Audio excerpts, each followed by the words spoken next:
بتائیے تو بھلا، آپ پہلی جماعت میں جو کپڑے استعمال کرتے تھے کیا اب بھی وہی استعمال کرتے ہیں؟ اگر نہیں تو آپ اب کون سے کپڑے استعمال کرتے ہیں؟ پہلے کے کپڑے اب استعمال نہ کرنے کی کیا وجہ ہے؟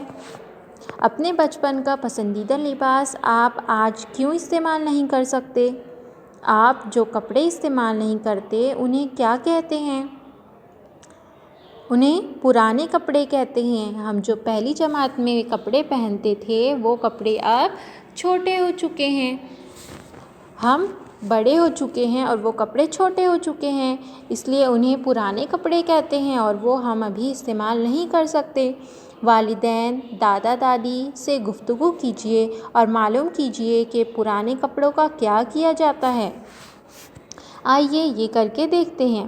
کیا آپ جانتے ہیں کہ پرانے کپڑوں کے بدلے نئے برتن ملتے ہیں اور جو پرانے کپڑے لے کر نئے برتن دیتے ہیں انہیں مبادلہ کار کہتے ہیں۔ پرانے کپڑے لے کر وہ اس کا کیا کرتے ہیں ان سے بات کیجیے اور معلوم کیجیے۔ حاصل شدہ معلومات کا اندراج کیجیے۔ کپڑے مضبوط ہوتے ہیں، وہ پرانے ہو جائیں تب بھی ان کا دوبارہ استعمال ہو سکتا ہے۔ پرانے کپڑے اگر اچھی حالت میں ہوں تو ہم انہیں ضرورت مندوں کو دے سکتے ہیں۔ کپڑے پھٹنے پر ان سے رضائی یا پاپوش وغیرہ بنائے جا سکتے ہیں۔ ان کپڑوں کے دھاگے الگ کر کے نئے کپڑے بنائے جا سکتے ہیں۔ بالکل پھٹے پرانے کپڑوں کی گدی تیار کر کے اس کا کاغذ بنایا جا سکتا ہے۔ اس کا استعمال پلیٹ، کاغذ کے پھول تیار کرنے میں ہوتا ہے۔ اس لگدی سے ماڈل بنائے جاتے ہیں۔ تو اپنے پرانے کپڑے کسی ضرورت مند کو دینا مناسب ہوگا۔ آئیے یہ کر کے دیکھتے ہیں۔ دی ہوئی تصویروں کا مشاہدہ کیجیے۔ کپڑوں میں فرق کو سمجھیے۔ آپ کے اطراف یا دوسرے شہر میں جانے پر آپ کو تصویر میں دکھائے ہوئے کپڑے پہننے والے لوگ نظر آئیں گے۔ ان سے ملاقات کیجیے۔ ان کے کپڑوں کے بارے میں معلومات حاصل کیجیے۔ کیا وہ سال بھر اسی قسم کے کپڑے پہنتے ہیں؟ کیا موسم کے مطابق کپڑوں میں تبدیلی ہوتی ہے؟ عید، تہوار وغیرہ کے موقع پر کیا ان میں کوئی تبدیلی کی جاتی ہے؟ مہاراشٹر میں تہذیبی اور جغرافیائی یعنی علاقے کے لحاظ سے وجوہات کی بنا پر لباس میں فرق نظر آتا ہے۔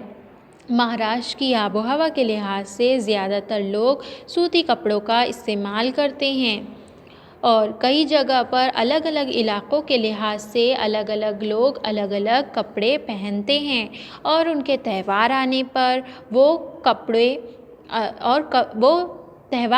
پر دوسرے کپڑے پہنتے ہیں۔ آئیے یہ کر کے دیکھتے ہیں۔ اپنے دادا دادی، امی ابو اور رشتہ داروں کی پرانی اور نئی تصویریں ایک جگہ جمع کیجیے۔ وہ تصویر کس سال میں لی گئی ہیں ان سے پوچھ کر تصویر کے پیچھے لکھیے۔ انہیں سن کے لحاظ سے ترتیب دیجیے۔ ان کے لباس میں کس طرح تبدیلی آتی گئی۔ اگر آپ اپنے بڑوں سے، اپنے دادا دادی یا امی ابو سے پوچھیں گے کہ وہ پہلے کون سے اور کیسے کپڑے پہنتے تھے یا آپ ان کی تصویر دیکھیں گے تو آپ کو معلوم ہو جائے گا کہ زمانے کے لحاظ سے بھی کپڑوں میں تبدیلی آتی ہے۔ ہم نے اس سبق میں کیا سیکھا؟ کپڑا دھاگے سے بنتا ہے۔ یہ دھاگا کپاس، اون وغیرہ سے بنتا ہے۔ کپڑے استعمال کرنے سے وہ میلے ہو جاتے ہیں، اس لیے ہمیشہ صاف ستھرے کپڑے پہنیں۔ کپڑے دھونے کے لیے صابن یا ریٹھا، ہینگن، بیٹ جیسی قدرتی چیزیں بھی استعمال کرتے ہیں۔ پرانے کپڑے ضائع نہ کریں، ان کا دوبارہ استعمال کیا جا سکتا ہے۔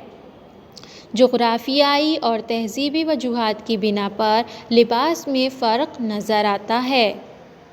پہلے استعمال ہونے والے اور اب ہم جو لباس استعمال کرتے ہیں ان میں کیا فرق ہے، یہ ہم نے اس سبق میں دیکھا ہے۔